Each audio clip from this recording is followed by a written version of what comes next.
was my childhood dream to be a farmer. My dream became reality about 7 years ago. I'm an organic farmer. We produce heirloom heritage tomatoes, vegetables, herbs, eggs, and fiber from our herds of sheep, llama, and alpaca. And we also have an apiary. We produce raw organic honey. We also are home to a forever farm animal sanctuary called Liberty Hall Livestock Rescue. We provide a forever refuge and sanctuary for livestock animals that otherwise would not have an opportunity to live out their lives in a peaceful environment. Was that yummy? Was that yummy? Good job. At the time my family purchased this farm, we were told that we would be able to farm for generations. The farm does have a conservation easement on it, although our family never received any compensation for the conservation easement. All we wanted to do was be left alone in peace, and they came after us.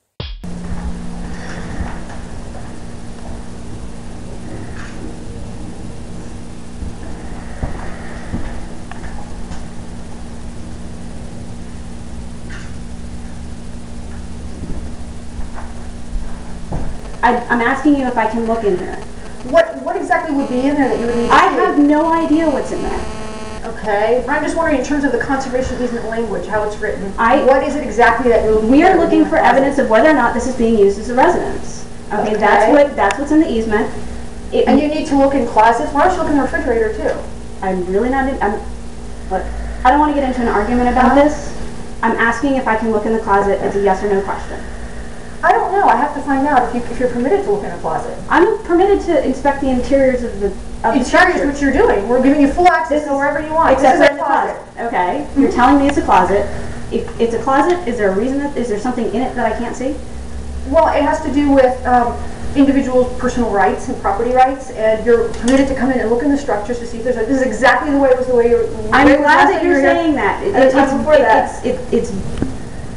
May I look in the closet? For the record, I want to make sure, for the record, if we can understand, you've asked to look in a closet, right, to see what's inside of it, and I want to understand why, for purposes of the conservation easement, why you need to look inside of a closet. I'm not required to answer that question right now. I'm permitted to look at the interiors of the structure. I mean, a landowner's asking you a question and you're not going to answer it? Is that right? You're challenging me on whether or not I can inspect the interior of the structure? No, I'm not. You can inside the structure. I have asked anywhere you want. I've asked you for an answer to the question. May I look inside of this? But I'm trying to understand what exactly you think is inside of this closet. I don't know what's inside of it. I have no earthly idea. It may be that it's a completely empty closet, and I'll be like, oh, well, that was silly for me to look in there. But without seeing it, it's not empty, because before, the first time you were here, this actually wasn't here in totality. I don't honestly recall. It's a utility closet. There's utilities in it. Again, what are you taking a picture of? This is standard business practice. When we go on monitoring visits, we take photographs. And this is exactly the way it was the last time you were here.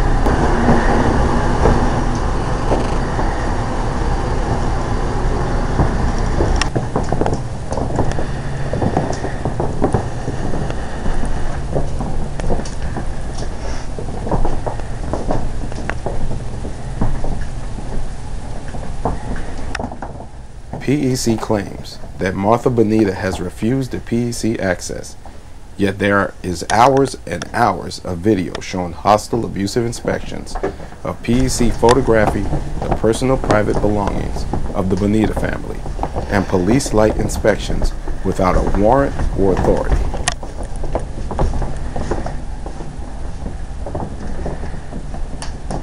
When she leaves, get a shot of the room.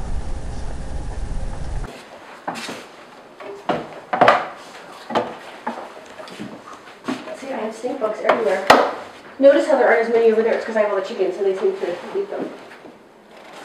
But here, I don't have anything to eat. So.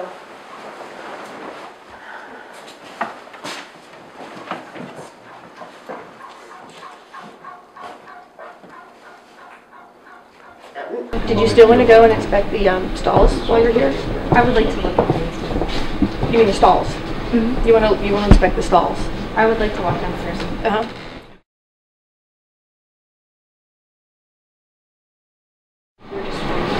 As a taxpayer, will she get a report of this? I mean, I'd like to know that too. Will I get a report of this? Because we haven't had a report in couple years now, I think, or maybe at least a year. It's not our policy to send out our monitoring. Because we got them, we used to get them, and BOF sends them out. That's BOF. We do it differently from that. PEC wrongfully claims Bonita purchased the property at well below its asking price without the easement. In fact, Martha Bonita paid far above what the property was worth and paid exactly what Fauquier County appraised the farm at in the amount of $425,000 with no easement whatsoever. At the time of purchase, the farm structures were rotten and collapsing. There was no fencing, no water, no electric, and no farming infrastructure. It should be noted that not only does PEC's argument lack credibility, the fact is that the purchase price is irrelevant as to what rights run with the land. PEC claims that they are harassed so much that they need a police escort because in June 2014, a Bonita supporter wore a machete and a hunting knife on his belt. In fact, PEC fails to state that the supporter was a 15-year-old boy. The boy was there with his brothers, sisters, and family. His father is a doctor and a veteran having served our country. PEC claims to only harass and abuse their authority only 3 hours per year on the Bonita farm. So therefore, PEC does not interfere with the Bonita family's peaceful enjoyment of their farm. In addition to terrorizing inspections, the PEC also engages in menacing, threatening letters, sometimes dozens per year. It's not a kitchen, it's not a bathroom, it's not hot or cold water, it's not a fan. The fact that I'm storing a futon frame up there. PEC claims that Martha Bonita has refused the PEC access, yet there is hours and hours of video showing hostile, abusive inspections of PEC photographing the personal private belongings of the Bonita family, and police-like inspections without a warrant or authority.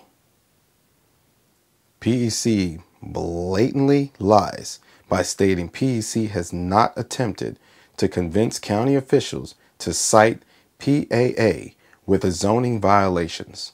However, there is a mountain of evidence that demonstrates otherwise, including a plea from Heather Richards of the PEC to the Board of Zoning Appeals.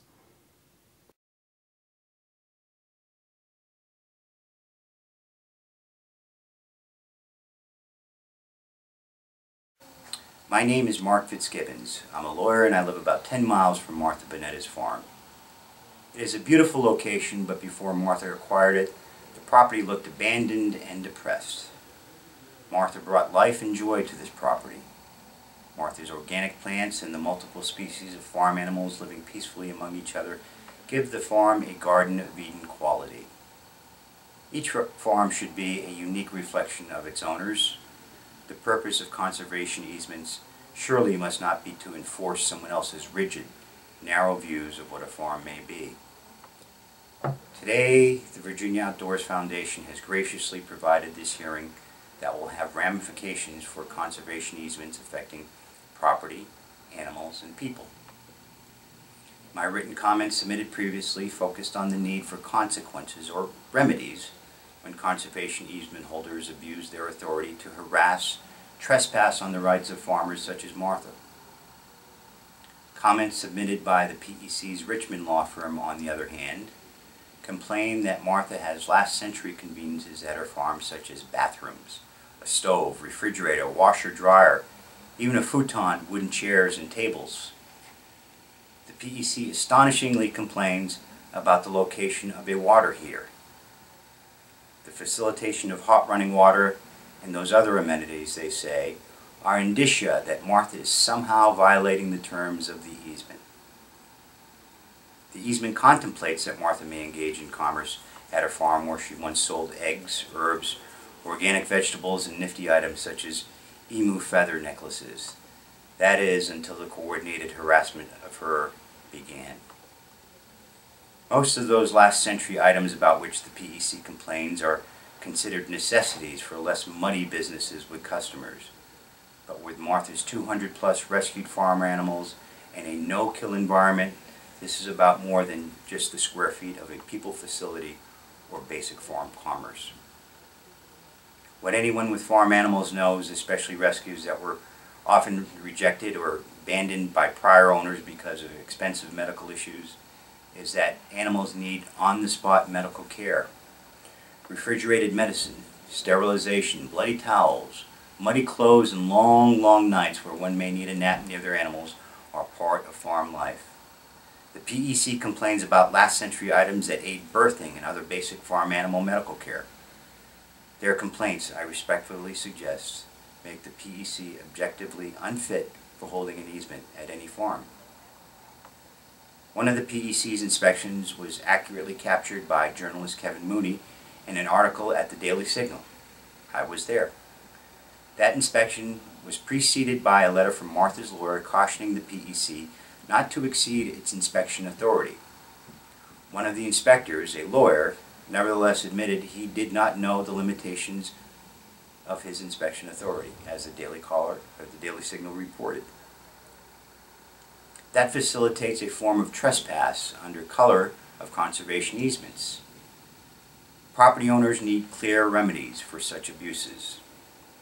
The PEC references its concerns about whether Martha's farm was being used as a rental residence, although apparently a residence is allowed.